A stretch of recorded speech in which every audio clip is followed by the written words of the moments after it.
In these uncertain economic times, you've got to do whatever you can to save money. One of our biggest expenses can be our cars, especially when unexpected repair bills hit. Not anymore. If you own a vehicle with less than 130,000 miles, is less than 12 years old, has a warranty about to expire, or even no warranty at all, you could stop paying for car repairs. Roadside assistance, towing, and rental coverage are all included. Don't wait for the next repair. Make one free call right now to see if you qualify. If your vehicle is less than 12 years old, has less than 130,000 miles, even if it's out of warranty, paying for car repairs can become a thing of the past. Call us right now and get your car protected before your next repair bill hits. Get protection and no more repair bills. Call 800-696-1030. Again, 800-696-1030. That's 800-696-1030. 800-696-1030.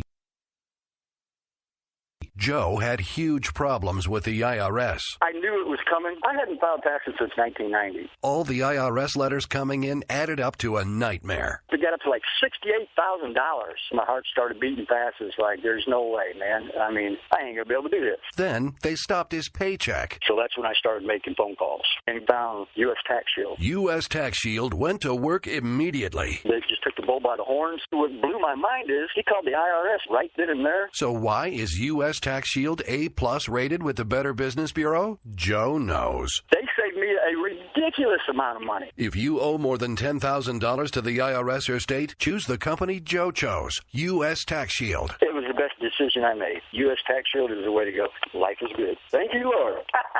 Call 800-471-3287. U.S. Tax Shield. Boo-rah. Yes. 800-471-3287. 800-471-3287. You're listening to K98Talk.com, the way Internet radio should be.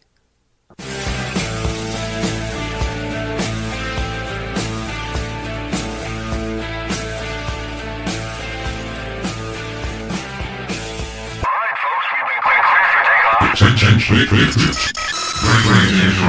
Radio is about to begin.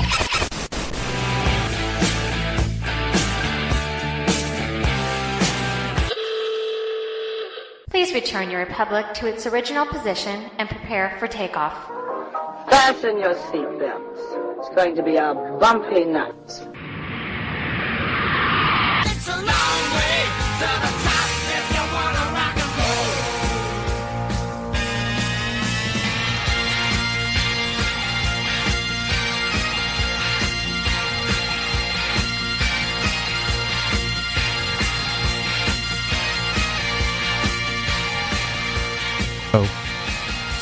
Good evening. Happy Thursday. It's almost Friday. Welcome to the Reddest Hour on radio. My name is Lou. I'm Jared. Thanks for joining us tonight. Thanks so much, everyone, for being here. This is the show that's all about you, your show. So enter your questions in the chat room tonight. We've got Gene Baradelli. He is the host of Behind Enemy Lines. Should be pretty interesting. He's quite a wonk. We're going to talk about the 2016 election, some of the people in the race and who he thinks is interesting, a little bit about Mark Meadows and his motion to vacate the chair.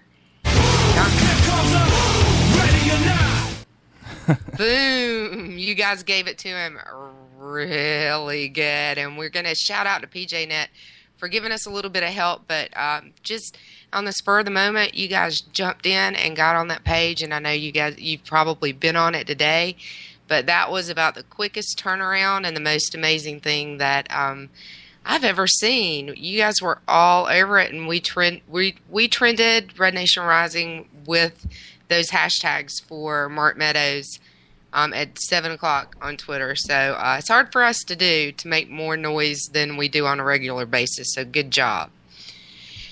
We want to give some shout outs tonight. First one is to our Red Nation Rising account in South Carolina. Man, can you make some cool vines. And if you think that the Planned Parenthood videos are bad, you should check out our timeline and see what it looks like when you take one of the very worst moments out of one and put it on a 7-second loop and loop it over and over and over again. Because what she says in this one well, I'm not even going to say it. I can't say it out loud. I can hardly even watch them, but it's a great vine, and there's been Boehner vines and Hillary vines and Liberty vines, and amazing work that you're doing in South Carolina. Also want to shout out to R&R New Mexico. We had Texas and some others tell us about this as well, but looks like Planned Parenthood is getting investigated in Texas. So shout out to the state of Texas once again, and thank you, New Mexico, for throwing that our way and letting us know about that. So if you can't get it done anywhere else, maybe you can get it done in Texas. Yeah. Yeah, and a retweet from Alabama that asking the United Way how many of his supporters know and donors know that they donate to Planned Parenthood. Now, United Way has been doing this for a long time, and they've been doing it in Alabama for at least 20 years, I believe, somewhere around there. And, they're trying to get off the list of donors, and what was it? Linda, PJ Strikeforce, tweeted, show us you've stopped giving them money before we believe, you've been you're off the list. Getting off a list doesn't matter. So yeah, people in Alabama have been giving them a hard time about this for years, and I have some professional connections to this particular issue, and it is a big issue for them. And here in the Triangle, they do not give to Planned Parenthood, and one of the reasons is no one would do their employee giving program, which is their biggest donation program of the year, because of that relationship, and they stopped giving to them here.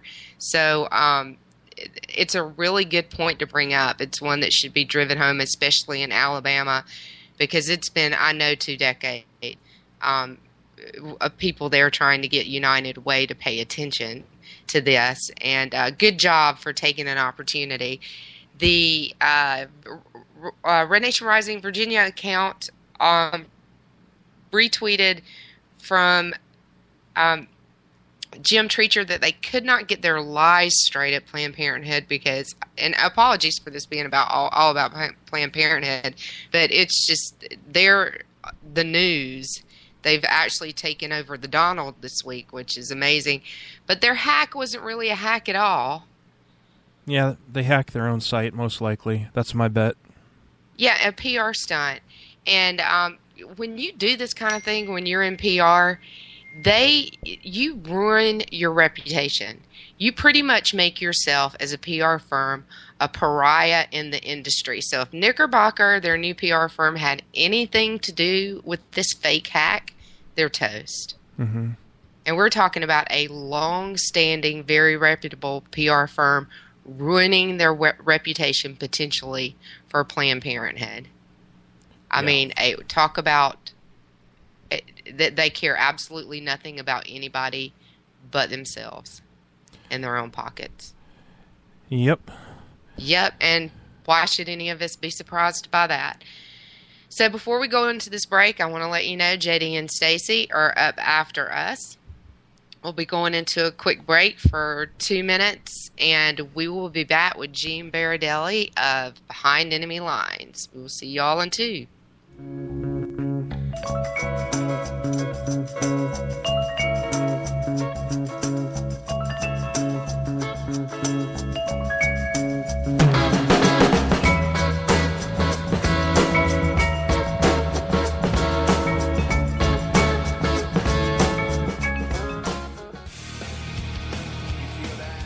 This is JD. And this is Stacy. Join us Tuesday nights, 10 p.m. Eastern for Game On. Remember, lock up the children and the old folks. Game On, the home of libertative conservatism. Where no one is safe, and no one is spared, not even the hosts. Oh, that was supposed to be a spin cycle. I'm sorry. Yeah, that's okay. We love you anyway. Right round, baby. Self-monitoring right Ebola radio strikes again. Anyway. Anybody see the host monkey? Where's the host monkey? Where's the host monkey? For God's sake, I need an antidote. Just do your rant. Let's pop out of the segment. Find us on Twitter at JD and Stacy. You're listening to K98Talk.com. The staff of K98 Talk and the Spark Radio Network is proud to announce that our very own Rowdy Rick Robinson has been selected as one of the top conservative talk show hosts in the nation for his program America Off the Rails. Again, congratulations to Rowdy Rick Robinson for a job well done and another reason to stay connected to K98 Talk and the Spark Radio Network.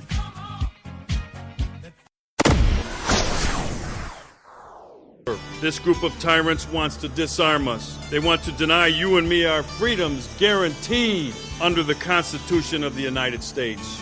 The right of the people to keep and bear arms shall not be infringed. Keep your hands off our guns, damn it. My fellow patriots, I've had it, and I'm tired of seeing the Second Amendment treated like the bastard child of the Bill of Rights. All of you have to know that defending freedom is going to be a fight that has no end. And if you're going to stand with me, you can't be afraid to get your knuckles bloody.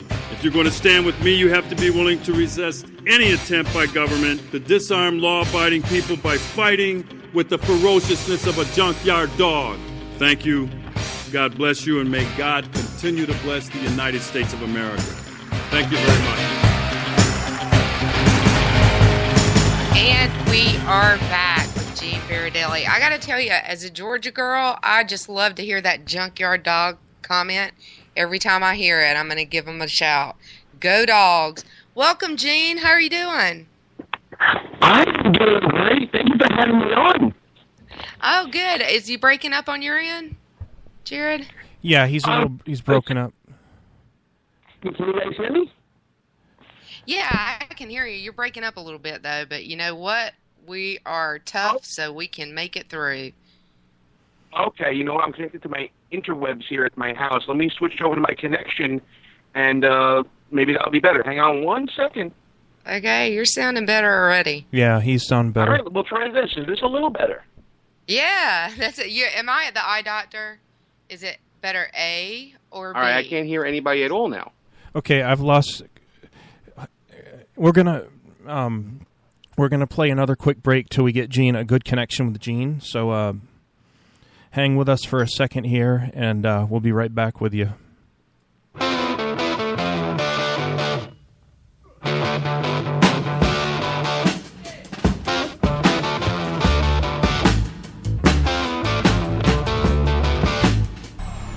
K98 Talk is expanding its lineup for 2015.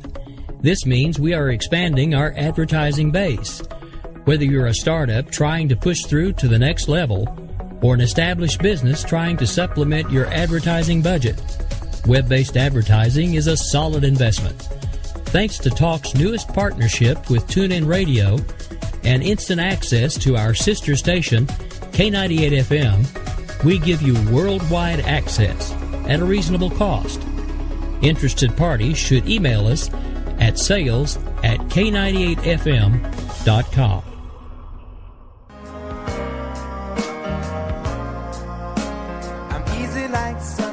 Wondering why you're up early with us on a Sunday morning making a cocktail? News lately got you drinking? Hung over from the mainstream media by Sunday? We are, and we got you covered. We sure do. We got your hangover cure for those weekly news blues. So sit back, top off your mimosa, and add some Baileys to that coffee. Take a match to your copy of the New York Times. Light, funny, and oh yeah, news with booze. And a lot of laughter.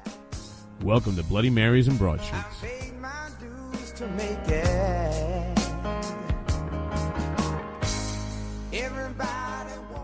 Abolish the IRS.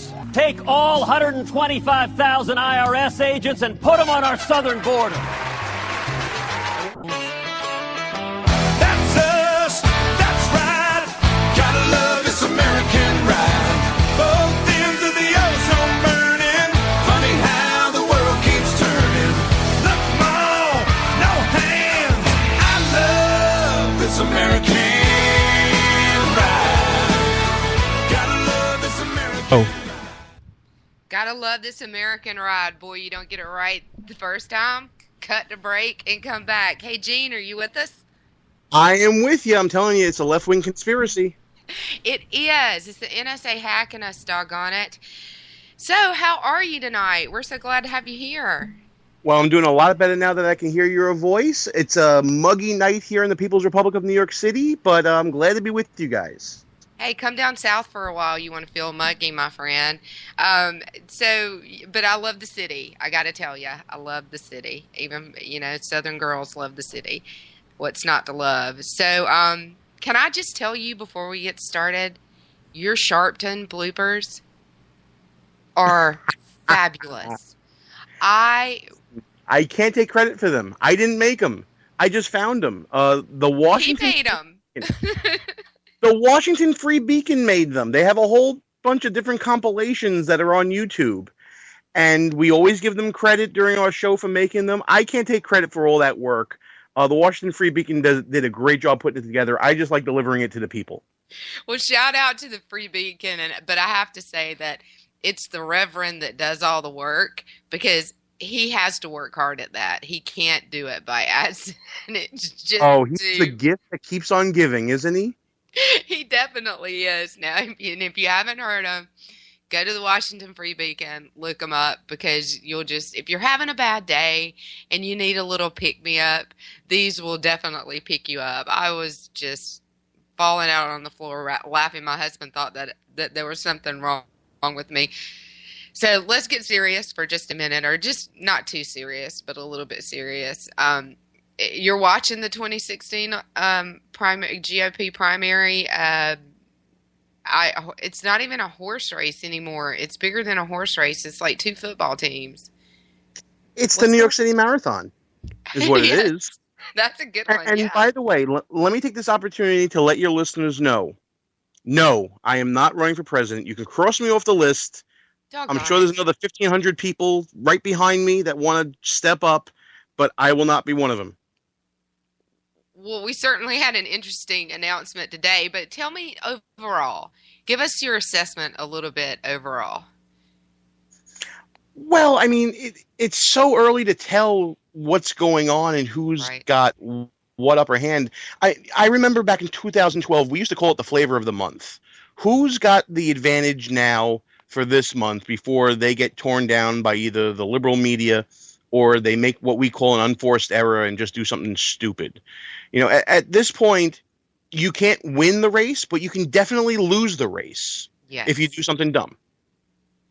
Absolutely. That's very true. And my theory is that if the Donald really has a purpose in mind that he thinks is going to be favorable to the GOP, it's to take all that attention that would be tearing down all of those other people away for a while, so they don't have quite as much time to tear those people down. It's working. It's working, but I gotta just say this out loud, just so that I can hear myself say it. Trump's not a conservative.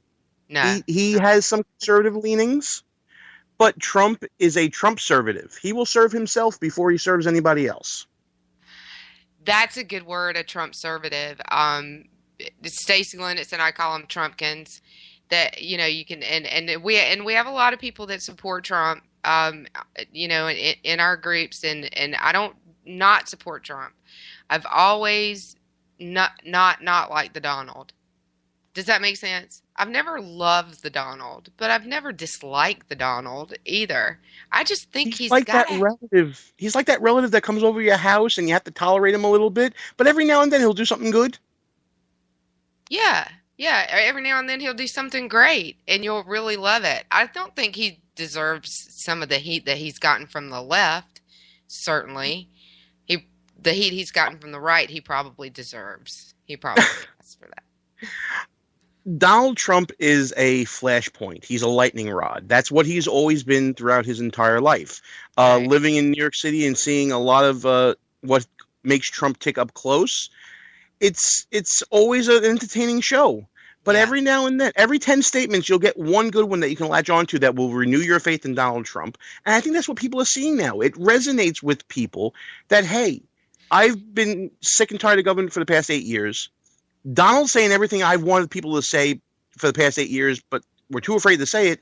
And now, look, they're going after him just like government has kind of gone after me. So it resonates with people. He's definitely resonating. Let's talk about somebody else because we don't want to make it all about the Donald. He's getting plenty of media. So who else do you like? Who are the real conservatives? And I've been really disappointed in the past 4 or 8 years in some people that I thought were really conservative. I thought they would do the right things, and then they're doing some really stupid things with some of the Obama policies. Who do you see as being like the most conservative in the race? Well, if you're looking for the most conservative right now, I got to think it's Ted Cruz.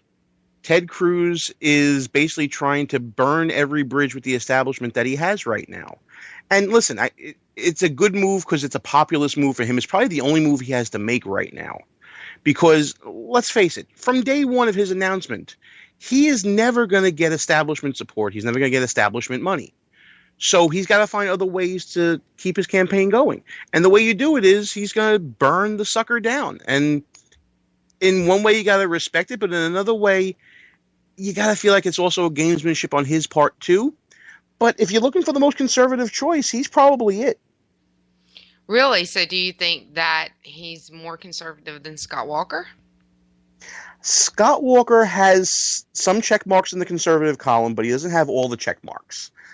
Scott Walker, he seems, listen, when it comes to labor issues and taking on the unions, fantastic job. Mm-hmm. He's probably the most battle-tested candidate out there, dealing with 3 elections, including the recall. But he doesn't check every box, and his campaign seems to be putting out the word of, well, we're going to play conservative for a while, but we're going to be very easily going to be able to move to the center when we need to for the general. Comments like that give conservatives and grassroots people a little bit of the jitters. Right. Yeah, I can see that. He's been a little wishy-washy on Common Core, and Common Core is something that our audience cares a lot about. So Walker's been a little bit wishy-washy on that. And Kasich is very pro-Common Core. So he lost our audience, I think, with that completely. But I'm not sure he's the contender. Well, at this point, he may be a contender if he is able to get the 2 things that every campaign needs, money and people. Right. That's what it's all about for everybody right now. It's a scramble for money and people. That's why Jeb is such a formidable candidate right now, because he's got the money and he's got the people. He could probably already say that he has a 50-state operation right now. No other candidate, I don't think, can really say that. But back to Kasich, I did an interview recently with Matt Schlapp from the American Conservative Union, and he seems to believe that Kasich is a near perfect candidate when it comes to what a conservative is. So, again, it all depends on your definition of conservative that you're going with this week. If Common Core is in your definition, probably doesn't fit the bill. But if, bucking the system and fighting with your own party and trying to do what you think is right does fit in the system, maybe he fits in this week. Yeah, I get that. I see where you're coming from, because it is really kind of about the issues that you care about. Like I said, because our audience is very anti-Common Core, so they're not big fans of Kasich, I don't think, for that reason, because he's been so vocally supportive of it. Now, a weird announcement today from Gilmore. Did you see that one coming? One of my Karnak? Absolutely not. Yeah. Absolutely not. I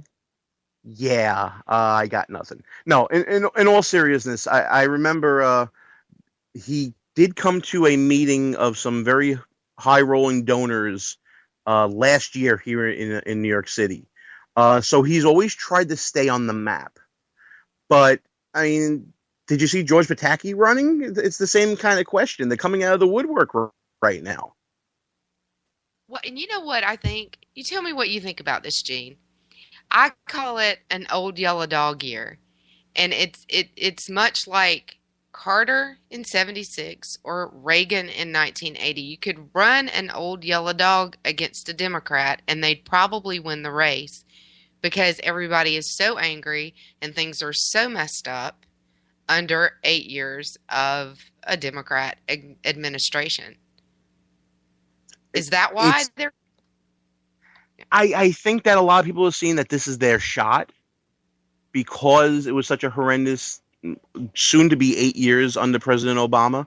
And I think that they may be feeling that they can carve out their niche. There's many different theories why people can be running right now. Some people could be running for vice president by running a presidential campaign. Some people can be running for Secretary of State for running a presidential campaign right now. They could have their reasons. You may see a couple of one-issue candidates out there that they may be auditioning for some other office other than the President of the United States. Well, I think that's absolutely true, and we've seen that in the past, but I think we might be seeing more of it this year because there's just so doggone many of them. I don't think we're done. Who's going to be next? Who's going to announce next, do you think? Well, let's see. I'm out. Pluto, Goofy. You're out, right? So right, I'm out. Yeah. That's 2 down. You know what? It could be just about anybody. I mean, for all we know, there could be a Republican that we haven't heard of in a very long time. I mean, I don't think it's going to be a Romney or a Ryan or a Giuliani or any of the names that we've heard in the past. I don't think it's going to be anybody like that. Mike Lee said he's not running. So your guess is as good as mine at this point. Yeah. I'm kind of hoping we've seen the end. I don't want to reach 20. No. That'll be just too much. Yeah. I hope we're done too, Gene. I really do. I hope we're done. I hope this is it. Let's put a lid on it. Now, they've figured out, and I don't know how they did it, Gene, but somehow the chat room has figured out that you're from New York. They actually know you're in Brooklyn. I don't know. No idea. It's they're really smart people, actually. So we've got some New York questions from you from the chat room. These are really good. Awesome. Let's bring it on. CVP, we call her, Conservative Voice of the People. How can you deal with Bill de Blasio? Has New York City become as rundown as they say? And what changes has he seen? Have you seen in crime, if any? Okay, well, the first part of the question: how do you deal with Bill de Blasio? I prefer Jack Daniels. That's the way you get through the day with Bill de Blasio. Listen, I mean, have things changed for the worse? Yeah, some things have changed for the worse. The first and biggest thing is that morale amongst the NYPD down very much because throughout de Blasio's campaign, or as I like to call him, Warren Wilhelm. People don't know this. His birth name is Warren Wilhelm, but he changed it to Bill de Blasio. Actually, he made another name change before that, before becoming Bill de Blasio, because a name like Warren Wilhelm would not play well with Jewish voters in the People's Republic of New York City here.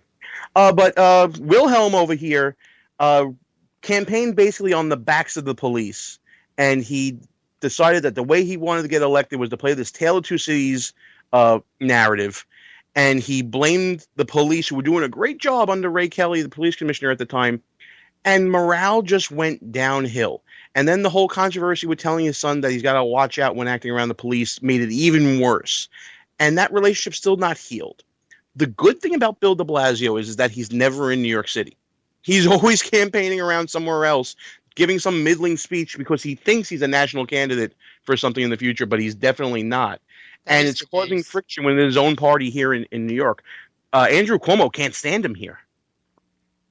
Well, it doesn't play well with the borough presidents either when the mayor's not in town, because, right? The borough presidents right now are just glorified figureheads. They really don't have any power other than ceremonial and, like, you know, I'm going to do a ribbon cutting here and there. What gets people mad is that he thinks, excuse my language, who the hell he is, and he tries to force his agenda on people, and when he can't get it, he throws a hissy fit. And even when he gets a little something, I mean, his latest battle with Uber, the perfect example, trying to cap the way that Uber operates here in New York. And the city council actually made a compromise with Uber, and then he took credit for the compromise, and that rubbed a lot of people the wrong way. So, I mean, the man is he just doesn't understand. He may understand far left politics, but he doesn't understand the politics of governing. Well, there's getting elected, and then there's governing, right? Two totally different things. Absolutely, but he's rubbing so many people the wrong way. I mean, he refuses to endorse Hillary Clinton because I think he's waiting to see if he could be the far left alternative to Hillary. Don't believe the hype when it comes to him, but he's thinking that he may have a run in him if needed. If there's a room for an alternative on the left, he thinks he could be the solution. I don't know what the man is smoking. I really don't. But the city isn't burning like it was in the 70s, but it's definitely starting to smolder a little bit. Right, and it's been probably a good 6 to 9 months since I've been there, but I could see a little, probably maybe 6 months after he was elected, a little bit of the old city coming back. It was a little bit disturbing. So, yeah, and it's sad if you love the city, even if you're not from there, but you love the city. It's sad to watch it change back because it made so much progress. New York City had made so much progress, so much nicer place to go and visit, and it's sad to think of it going backwards. So, and where did the progress come from? Progress came from 20 years of center-right to right leadership from the mayor's office, from Rudy Giuliani. And, say what you want about Mike Bloomberg, the Democrat turned Republican turned independent turned gun control nut now. But there were many policies and procedures brought up, like the 311 system that we now have in New York, and the continuing of Mayor Giuliani's quality of life enforcement that kept the city on the right path through 9/11 and beyond throughout Mayor Bloomberg's entire term. Right, and he was smart enough. That's the thing about Bloomberg, is he was smart enough to know to keep the city going, to stay popular, to keep things right. He needed to keep those policies. But De Blasio, on the other hand, De Blasio runs it like a bank account. Oh, that is brilliant, Gene. Yeah, I mean, I can totally see that. So he's, really kind of sucking money out.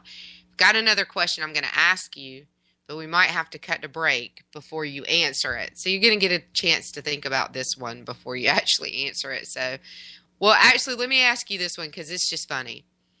With Hillary's headquarters located in Brooklyn, so close to you, how have you not stood outside and thrown spoiled cabbage at it? Oh, well, because it's really high up on the 20th floor or whatever in this building, so I really don't have the arm reach to kind of get up there. Well, we'll have to send you a catapult. If we send you a catapult, will you toss rotten cabbage at it? A catapult or one of those extendo ladder things that construction people have that you can kind of go up, or maybe a window washer kit. We'll see. Okay, that sounds good. So I think we're going to cut to break right here for a couple of minutes, and we'll be back with Gene Baradelli with another serious question, even though I really loved that one. That was one of my favorites. So we're going to cut to break. We'll be back in a couple minutes.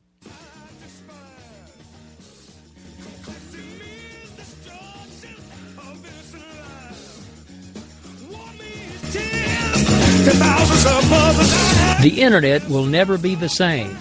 You're listening to K98Talk.com. Good God, y'all. What is it good for? Absolutely.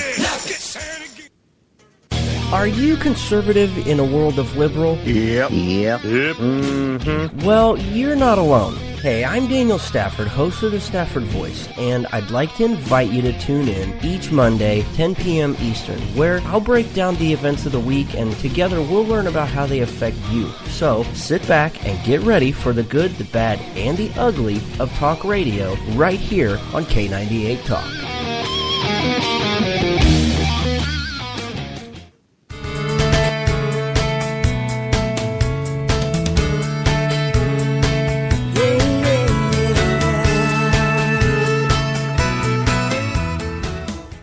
K98Talk.com, a leader in internet radio. So grab your seatbelts and take the ride of your life on K98Talk.com.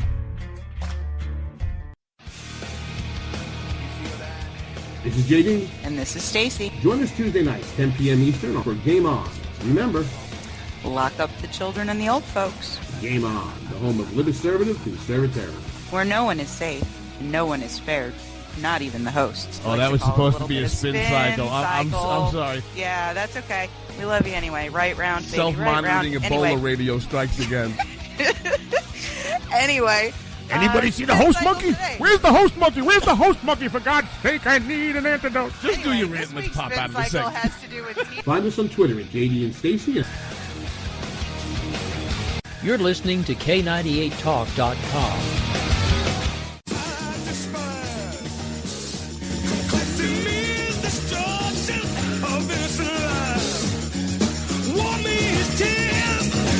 houses above the line. The internet will never be the same.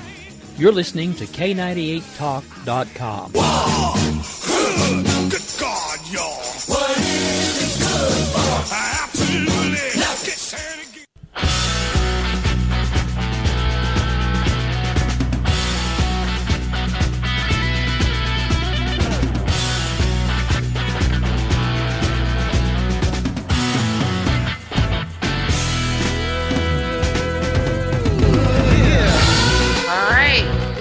Back to Baradelli. Now, obviously, Esposito, I'm not Italian. I earned my Italian name over the last 20 years being married to an Italian, but I'm getting your name right, aren't I, Baradelli? Perfectly right. Absolutely. I'm actually very impressed that you can get that name right. Hey, well, I mean, 20 years with an Italian, and his grandmother's maiden name was Camici. I would tell you how to spell it, but it'd blow your mind. It's an old Italian name. You might have seen it. Wow, 20 years with an Italian male. You probably could have committed murder and been out already, and it would have been an easier time. Yeah, well, I tell him all the time that he's got to go. And he knows what that means. Yeah, like Tony Soprano. You got to go. But yeah. So it's been a lot of fun. There are no funner families in the world than Italian families. No offense to anyone else, but we're getting some great questions. It's all fun and games until the wooden spoon comes out. That is so true. So I know I had a couple of questions for you, but we're getting a lot of questions for you out of the chat room. So I wanted to try to get through these first because that's fantastic. And listen, I just want to shout out to the chat room. I'm sorry I can't be in there right now, but I had to rush home to get on air with you. But everybody in the chat, you guys rock, man. To come on to a show like this and to participate, that's awesome. Thanks a lot for doing that. They're really great, and they love to ask questions. So Jim would like to know, with so many people from Russia and New York City, especially Brooklyn, who escaped communism, how did de Blasio ever get elected in that city? You have to remember that New York City, the reason why we call it the People's Republic of New York City, is that enrollment-wise, Republicans are dominated to the tune of 8 Democrats to every 1 Republican. So while Southern Brooklyn has had a sort of a renaissance with the Russian-American community and a lot of first-generation Russian immigrants that remember Perestroika and Glasnost and fondly remember Ronald Reagan, they can vote in the federal elections. They vote very conservative. But they're also a lower to middle class population. So when it comes to city elections, municipal elections, state elections, they're voting for the social services that they need. So they are voting Democrat for that as well. But, in my neighborhood, it's a little better than the average. But there are areas in New York City where there are 20 Democrats to 1 Republican. And part of the reason for that also is, and not to go too long on this question, is that New York is what you call a fusion state. That means there are a million political parties here, and each one can cross-endorse another one's candidates. So you have not only a Republican Party here in New York, but you have a conservative party, which is kind of like the tail that wags the dog here in New York. And now, just this past election cycle for the gubernatorial, we have a Reform Party, which is right-leaning. So you really have to build a coalition if you want to be a Republican, not only amongst, getting the Reagan coalition going, or in New York, the Giuliani coalition, but you also have to cobble together all the conservative factions. And, I have a saying here when it comes to conservative politics in New York, everybody wants to be king of the anthill. They all want to control their little breadcrumbs, but everyone's losing out on the bigger picture. Yeah, that's very astute, I think. And I have a joke, or a riddle, from Jim as well. What did Donald Manus and Henry VIII have in common? Oh, I'm stumped on that one. What do they have in common? They both screwed queens. That's a good one. I like that one. Yeah. Jim, I'm pretty sure Jim is from Long Island or has family on Long Island. He might be from Brooklyn. Yes. I might have just really made him mad at me because I said Long Island when he's really from Brooklyn. But at any rate, Illinois has 3 questions. So what do you think? There's any way that Obama is going to finagle this so he can get a third term out of it. Finagle. Yeah, like that. I mean, it would That's be a quite word. That's a word. Yeah. No, there's no way he's going to be able to do that. You would need a constitutional amendment to the constitutional amendment, and there's no way that's getting passed. There's not enough time, and there's no votes for it. So no, I know, it's not happening. and thank God for that, right? And Bernie Sanders, really? A Brooklyn Jew. I mean, you're talking about my people now. Bernie Sanders is, you know what? If he's the alternative to Hillary, I'll take it right now, because I can't think of a Republican that can't beat Bernie Sanders. I mean, Bernie Sanders is to the left of Mao. So why not? Yeah, listen, if the Democrats are dumb enough to vote for Bernie Sanders over Hillary Clinton, beautiful. I love it. That's a win. I know, really, because you talk about an old yellow dog year, he would be worse than Mondale.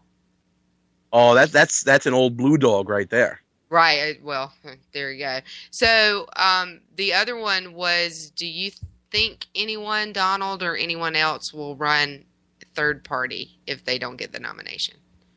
Ooh, gosh, I hope not. I really hope that Donald Trump does not run third party. I don't hope anybody runs third party, because that would be the perfect way to muck everything, and it would guarantee a liberal win. It's just not smart to do. First of all, it's a lot of money for someone to do that. Second of all, there's going to be votes pulled away from somebody. And at that point will be 7.5 years of Obama.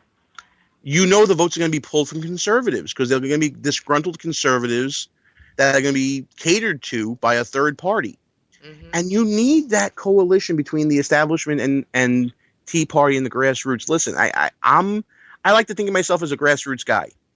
I have a little bit of a libertarian streak, but I also recognize that it's pieces to a puzzle. The grassroots have the people power, the populist movement. The establishment has the money needed to make that engine go. You kind of need both working together as best as you can. It will never be a smooth relationship, but you got to have some relationship there. Right. And a party will be the wrench in that machine. Yes, absolutely. I agree. I mean, I'm old enough to remember Ross Perot, right? So, and what came from Ross Perot? Bill Clinton. So, Admiral Spock. Right. I know, exactly. Here's a great comment that I have to read you because it's from my buddy here in North Carolina. She thinks that the only safe haven for illegal immigrants should be Washington, D.C. And then they're all there. Oh, my goodness. Yeah, I mean, well, listen, I live in a sanctuary city. In fact, we were talking about Bill de Blasio earlier.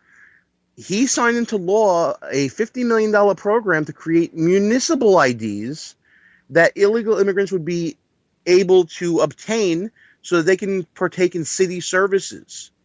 And there's a bill currently pending right now in the city council to allow illegal immigrants to vote in municipal elections. It's a world gone mad. It's the most ludicrous thing I can think of. How could you have someone who's here contrary to law? We are a nation of laws, but yet they're here contrary to law, picking the political leaders of our time and actually having a say when they don't deserve to have a say. They haven't earned the right to have a say. And that's really the key to dealing with liberals and arguing with them. Right, absolutely. It's about giving, it's about earning. Right, yes, or taking. So it's giving and taking on one side versus earning on the other side, and sometimes they just don't get it. I don't understand. It's very frustrating. Well, the liberal brain is a twisted rabbit hole that many people have gotten lost in. So I think you should pride yourself on not understanding it. I think that's a really good way to put it. So, but somebody, Angela, our question monitor, actually agrees with you that's why we have trouble winning, and why often they say that we can snatch defeat from the jaws of victory, because there are so many factions and we turn on each other, and we've got to stop doing that. There's a point where you debate, and then there's a point where you come together, because the alternative is, as we've seen over the last 8 years, downright scary. So CVP, Conservative Voice, has another question about Trump. This is the last Trump question, you guys. You enter another Trump question, I'm not asking it. Do you think that he'll drop out and back another candidate? And if so, who? And what's up with him praising Sarah Palin? Well, I think he's praising Sarah Palin. I think that's part of the headline grabbing that Trump does, and I think that appeals to the populist base that's out there.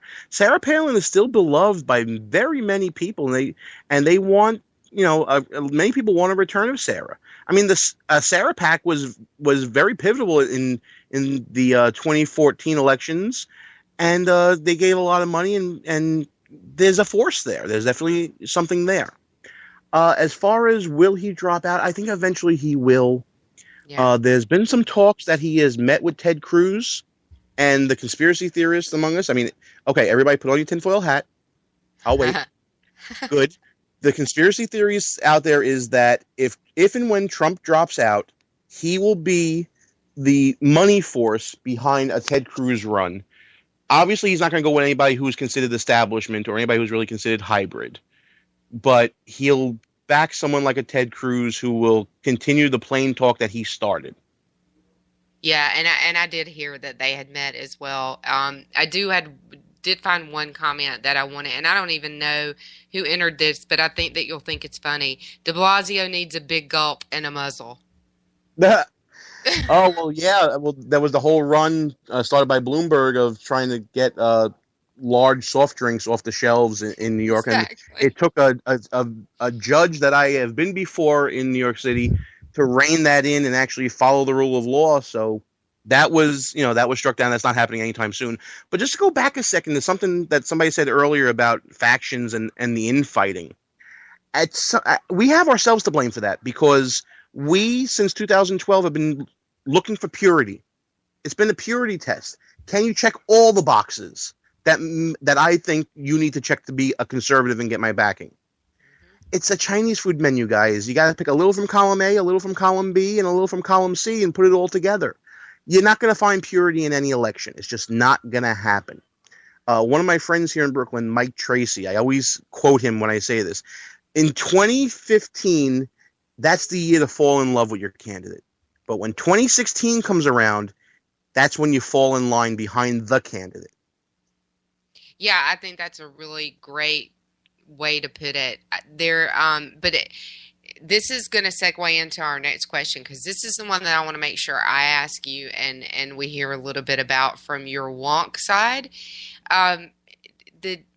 We've been burned. I mean, I think we all feel like after, some of the fiascos in the House and, after we all got out and voted, we all worked really hard. We got these guys in power in Congress, and now we feel like we've been burned by them. So I wanted to ask you about the Mark Meadows, the request to vacate or motion to vacate the speaker's chair.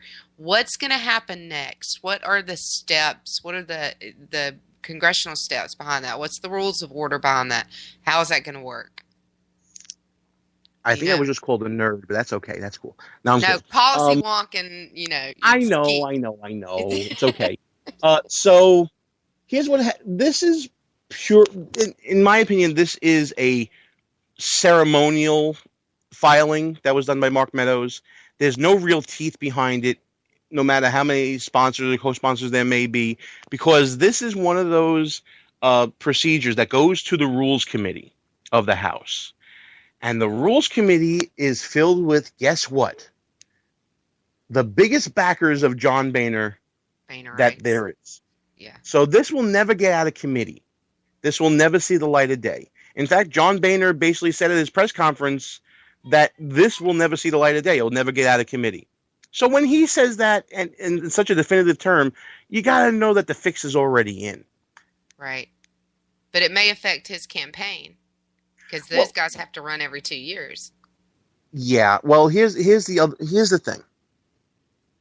John Boehner is going nowhere until the 2016 election when hopefully someone like J.D. Winteregg can beat him. I'm not a Boehner fan, but let's keep it real for 1 second.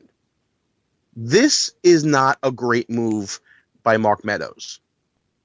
He lost a faux leadership race early on in 2015 when the speaker's race was basically already decided in caucus that was going to be Boehner. Him and 24 other upstarts, including Louis Gohmert, and a lot of Tea Party favorites, decided to stump and grandstand a little bit to say that they were running for speaker when they all knew that it was all well and done. Then Mark Meadows voted against Obama trade and got a win. He got a win on that, even though he lost because the bill was lost, but Mark Meadows personally got a win because they tried to retaliate against him again by taking away a subcommittee chair, and there was such outrage within the party that they restored it. So this was a sign that he was getting a little bit of juice back. You know, he got a little bit of backing. Now he pulls this stunt. He doesn't do it by polling his own people to see who's going to back him. And the reason why he did that, because he knows nobody's going to back him, because all these congressmen that were recently elected, they want to keep their job. And who helped them get their job? The leadership. You got to give the leadership a little bit of credit. 2014 was a big year for the House. The House expanded, and the Senate turned over. Players win, but so do coaches. And when the establishment won, they earned the right to lead. We've only allowed them to lead for about 7 months. Yes, they've screwed a lot of things up, and I disagree with a lot of things John Boehner does. But they've earned that right at this point, and unless you beat them in an election, I'm a conservative. You got to beat them in an election. I don't want to beat them through a backdoor procedure that a liberal would take. That's just not the way to handle it. Yeah. Okay. All right. I see your point there. I think it makes a lot of sense, Gene. It's one that I haven't heard. And I always like to hear things I haven't heard. Imagine if Mark Meadows took the time after winning the subcommittee chair, celebrating that victory, gathering support month by month, creating a PAC, gathering money month by month.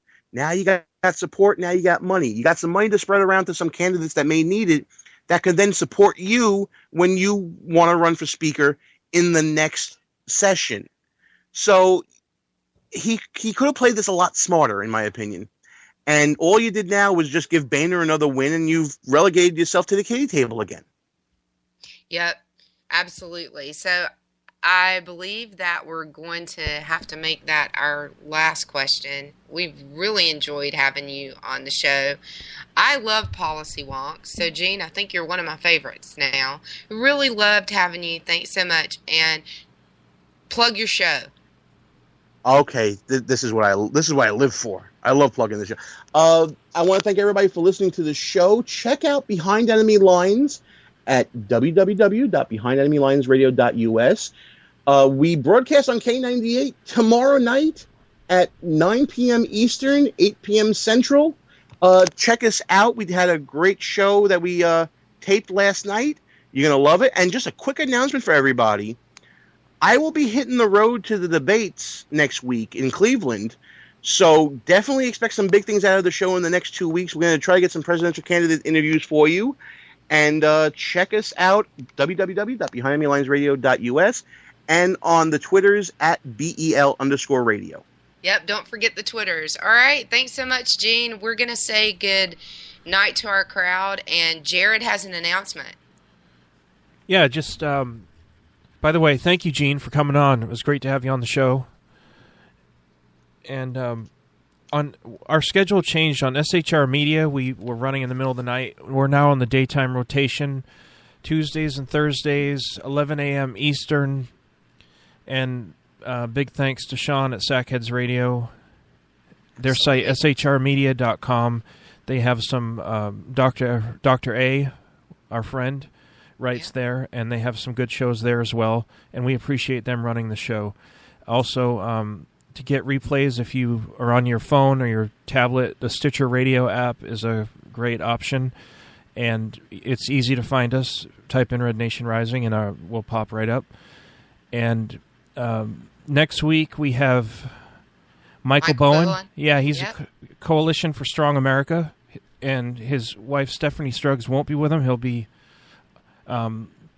alone, and he's Coalition for Strong America. Is they did a lot of work on TPA, TPP, and they have an excellent website, and they do a lot of great things, so we're looking forward to having him. Back to you, Lou. Yep, and so look them up and stay tuned. Coming up is JD and Stacy, and you guys know all about that hilarity, so we'll be listening in, and we hope that you'll be listening in as well. We'll see you right here next week, Thursday night, 8 p.m. on K98 Talk. You guys keep rising in the meantime. Good night. Thanks. Good night. Keep rising. Back down.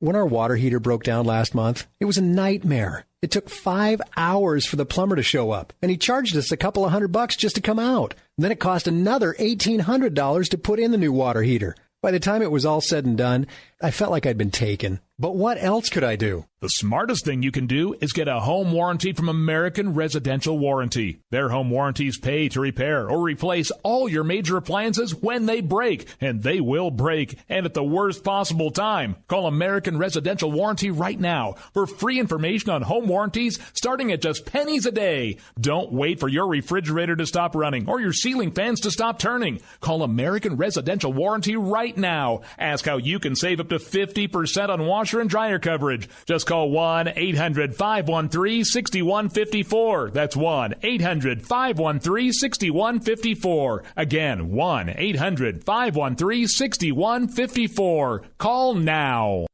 Tired of paying outrageous prices for Viagra? Well, we have great news for you. Now you can finally get Viagra at huge discounts. Healthy Man allows you to save up to $500 on Viagra. Why pay U.S. pharmacy prices of $15 per pill or more when you can get Viagra for less than $3 a pill? Call today and get 40 Viagra pills for only $99. This can cost as much as $600 at your local pharmacy. You can't afford not to call us. If you want Viagra at the lowest prices, never pay $15 a pill pharmacy prices again. Get Viagra for less than $3 a pill. Call 1-800-516-7602 today and save up to $500 and get 40 pills for just $99. Healthy Man is fast, easy, and affordable. Operators are waiting at 1-800-516-7602 to take your call right now. Call 1-800-516-7602. That's 1-800-516-7602. Again, 1-800-516-7602.